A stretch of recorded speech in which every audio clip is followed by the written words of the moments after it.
వివేక కేసులో కొత్త కోణం రాబోతుందా? వివేకానంద రెడ్డి గారి హత్య కేసు తర్వాత చాలా మలుపులే తిరిగింది. సునీత గారు కూడా కోర్టులో పిటిషన్ వేశారు. మాకక్కడ న్యాయం జరగట్లేదని. తర్వాత సుప్రీంకోర్టు చెప్పింది. 2022లో తెలంగాణకి కేసును కూడా బదిలీ చేశారు. ప్రత్యేక సీబీఐ న్యాయస్థానానికి.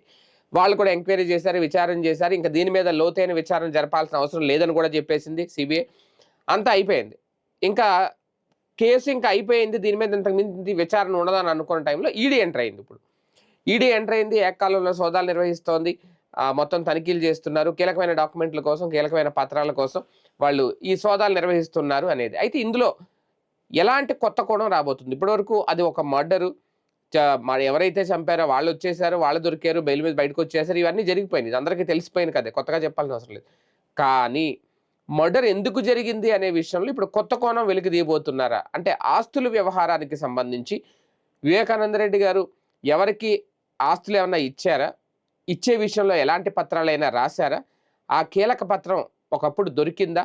దొరకలేదా? ఇప్పుడు ఈ రెండో కోణం అంటే ఒక రకంగా కొత్త కోణం ఇప్పుడు తెర మీదకి రాబోతుందా? ఆ కోణం ఏంటి అనేది ఇప్పుడు ఈడీ వెలికి తీయబోతుందా?